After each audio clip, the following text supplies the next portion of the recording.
It's another great day na naman mga kapitbahay. Kuya Berto po muli nagbabalik para sa namang house tour. And for today's video, meron po tayong sisilipin na property dito sa may Imus, Cavite na kung saan napakalapit sa lahat ng pangangailangan. At ito po yung property na ating sisilipin ngayon. Let's go! So as you can see po sa property natin na sisilipin ngayon, nating i-open house tour ngayon, makita po natin meron po tayong napakalawak na vehicular gate. At makita rin po natin dito po sa ating gate ay meron po tayong customized po na house block and lot number. Meron din po tayong doorbell dito na kung saan meron po siyang customized din na pinaka bubong. Ito naman po yung ating pedestrian gate. Okay? At sa ating pong pedestrian gate po ay meron po tayong makikita mga post lamps dito. Meron din po yan dun sa kabila. Ayan. So kabilaan po yan yung ating po mga post lamps. Alright. So as you can see, naka-fence na rin po yung ating mga property dito na binibenta. Gaya po nitong property na to sa aking likuran. Tara, silipin naman natin kung anong itsura doon sa loob. Let's go.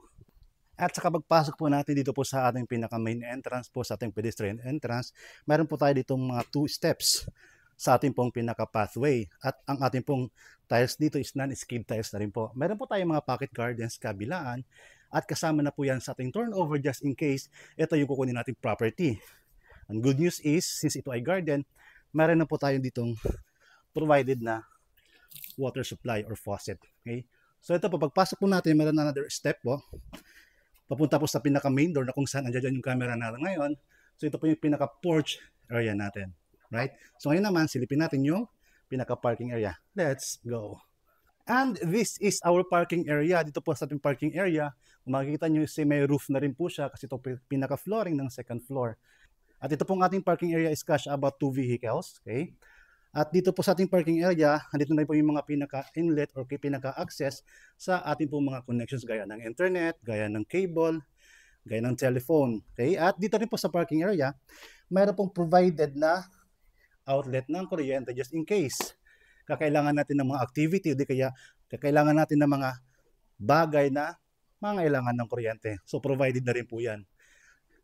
Also, isa sa mga good news po natin dito sa parking area po natin is meron na po tayong, kung gaya sa entrance natin kanina, di lang makikita dito, meron po tayo ditong pinaka water supply na rin po. Hindi natin mahihirapan just in case maglilinis tayo ng ating mga sasakyan. Diba? Ang ganda. Now, let's proceed naman. Oh, by the way, paved na rin po yung ating pinaka-flooring dito. Kaya makakapansin nyo, hindi po ito magiging madulas. So, let's proceed naman dito sa pinaka-service area po natin. Tara na! And this is our service area. So, meron po tayong vacant na lot dito since gusto mong taniman. And also, ang ating pong pinaka-setback dito po sa ating service area is about 2 meters po yung wide nito. Dito rin is yung provision just in case maglalagay tayo natin mga washing machine, ng ating dryers. Ito po yung ating mga outlets sa kuryente and also supply ng tubig. Dito sa service area, meron tayong access door papunta sa ating pong dining or kitchen. Okay? Pero mamaya natin papasukin yan kasi sa main door tayo dadaan. Kaya silipin muna natin yung pinakalikod nito. Alright, so ito nga po yung pinaka-access natin sa ating pong kitchen or dining area. At meron din po tayong lavatory dito sa labas. Napaka-solid po ng lavatory nito. Meron na rin po supply ng water outlet. Also, mapapansin din po natin, napakasagana po dito pagdating sa tubig. Kasi meron na namang faucet dito para sa water supply. So ngayon naman, tingnan natin yung lanay area. And this is our lanay area. Okay, so napapansin din natin about 2 meters din yung ating setback dito. Gaya dito sa ating service area, sa ating side. Dito po sa ating lanay area is meron din po tayong free or included na 700 liters Inca water tank. Though wala naman ako nakitang issue or narinig na issue ng water supply dito. But just in case magkaroon man, meron kang reserva. Okay.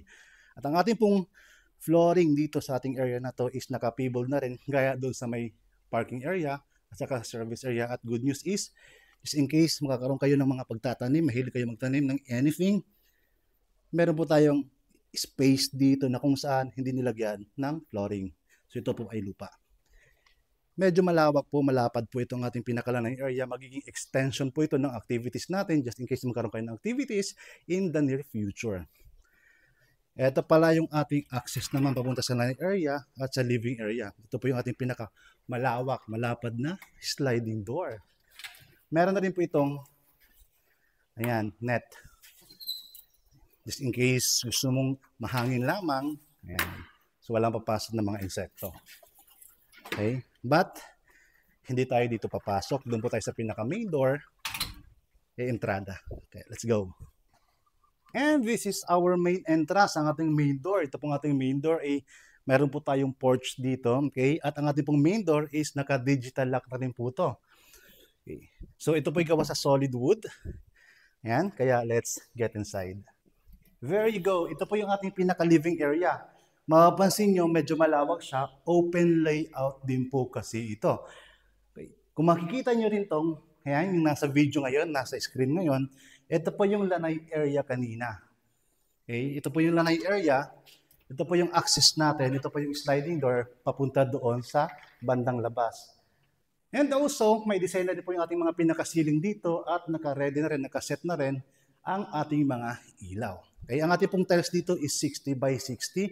So, dito sa area na to, probably kung gusto nyo i-arrange, pwede nyo ilagay dito yung inyong pinaka-dining area. Dito naman po sa bandang pagpasok lamang, of course, yung receiving o yung ating living area. Ngayon, tingnan naman natin yung mga anong makikita natin doon sa kitchen. Let's go! And there you go, ang ating pong pinaka-countertop ng ating pong kitchen, ang ating pong pinaka-lavatory area ay granite tiles na rin po ito.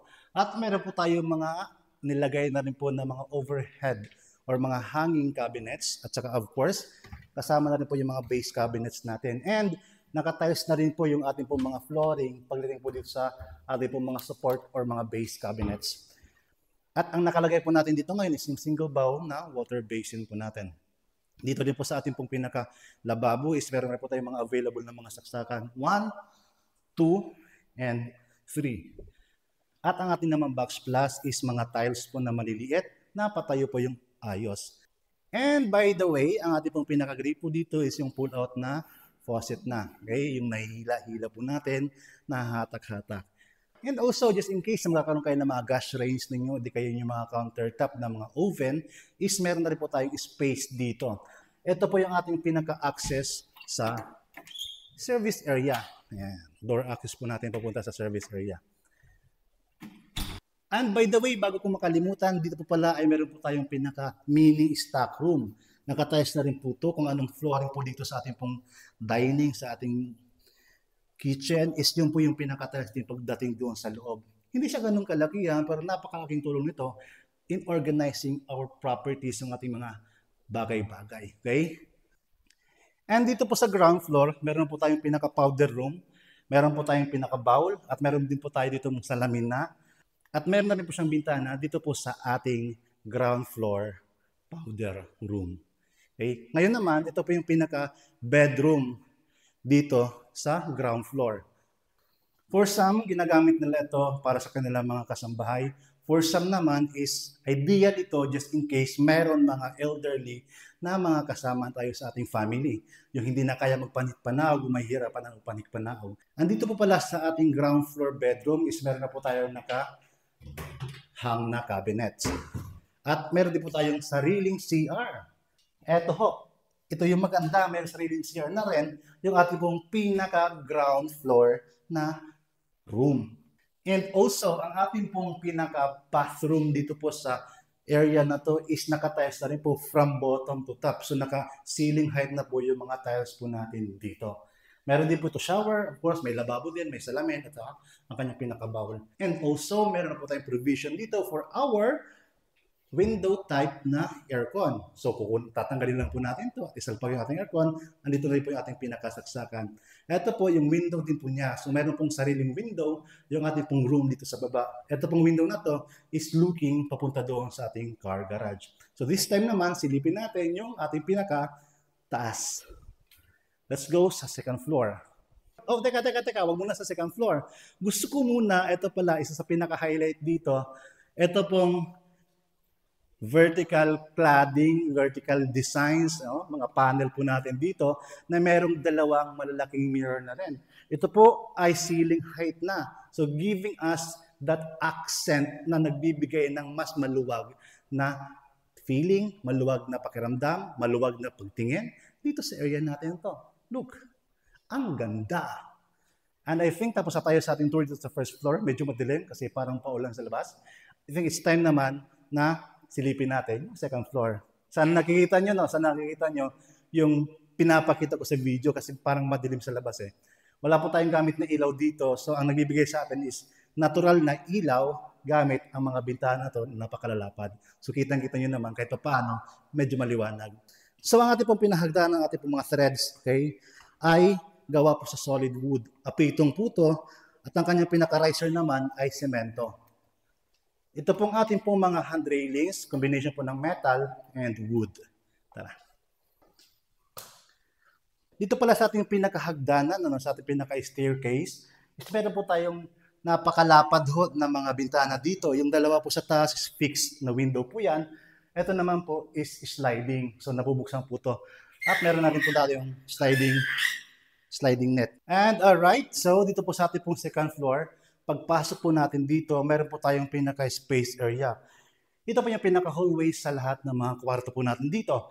Meron po tayong 3 rooms, bedrooms po dito sa ating pong second floor. So ito po yung pinaka-first room. Ito naman po yung pinaka-second room. Of course, ito yung pinaka-third room kung saan po natin nailagay yung ating pong pinaka-camera ngayon. And this is our bedroom number 1 dito po sa second floor. So total of 4 bedrooms po tayo sa bahay na to. Merong isa sa baba, merong 3 dito sa taas. So ito po yung ating pinaka-room number 1. Meron na po dito awning type, okay? Na, ayan, na bintana. So on type na bintana. Of course, meron din po dito vanity area. Ayan. At meron pang isang bintana ulit bandang dito. Ito po yung ating pinaka toilet and bath. At bago po masuk sa toilet and bath, makikita po na dito yung ating ceiling height na 2-door cabinets. Napakalawak, napakalinis, mas madali mag-organize ng ating mga gamit dito. And ito naman po yung ating pinaka-toilet and bath dito po sa first room po natin sa taas. So, okay, meron po tayo ditong yan, shower enclosure. Ayan. And of course, dito na po yung ating bowl. Dito na po yung ating pinaka-countertop or tabletop na ating pong basin. At meron din po tayong saksakan dito. At of course, meron din po tayong non-copper na mirror. So this is our second room. Ito ho ay pag-akit lamang ito sa may hagdanan. Ito po yung pinaka-sentro. At ito po ay meron din, ayan, ceiling height 2-door cabinet. Gaya ng aking tiningnan doon sa ating pong first room. Ayan, so meron din po tayong vanity area dito. Of course, may saksakan na. At meron din po siyang sariling bintana na sliding naman. And also, meron din po siyang sariling toilet and bath. Meron din po siyang shower enclosure, ang kanyang bowl, ang kanyang tabletop basin, at ang kanyang salamin. Okay? So, maganda. So, lahat ng ating bedrooms dito sa bahay na to ay may mga kanya-kanya mga toilet and bath. Silipin naman natin yung third na kwarto dito sa taas. At ito po yung master's bedroom. Let's go. And this is our master's bedroom. Ito yung pinakamalawak of them all. So pagpasok po natin sa master's bedroom, andito po yung kanyang pinaka-toilet and bath. Sisilipin din natin mamaya. Ayan. So meron din po tayo dito mga vertical, okay, na mga design. Ayan. Ayan, so mga patayo na mga design giving the accent dito na parang ang taas-taas tingnan. Doon mataas naman din talaga siya. Meron siyang malapad na bintana dito na sliding. At meron din po siyang, eto, bandang area dito. Ayan. Yung awning type na window.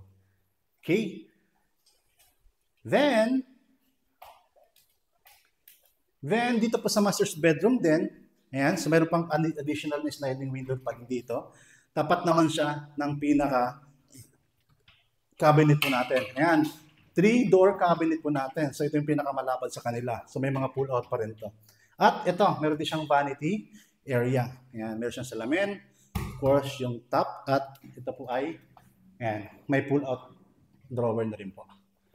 Okay, so, ano pa ba ang ating sisilipin dito?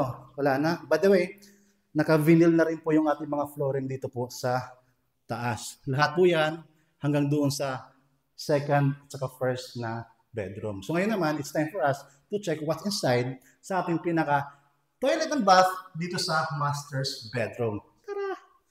And this is our master's bedroom, toilet and bath. So ito po ngayon ay mayroong shower enclosure na. Ayan, kung saan po natin inilagay ang ating pong camera, may shower na rin po yan.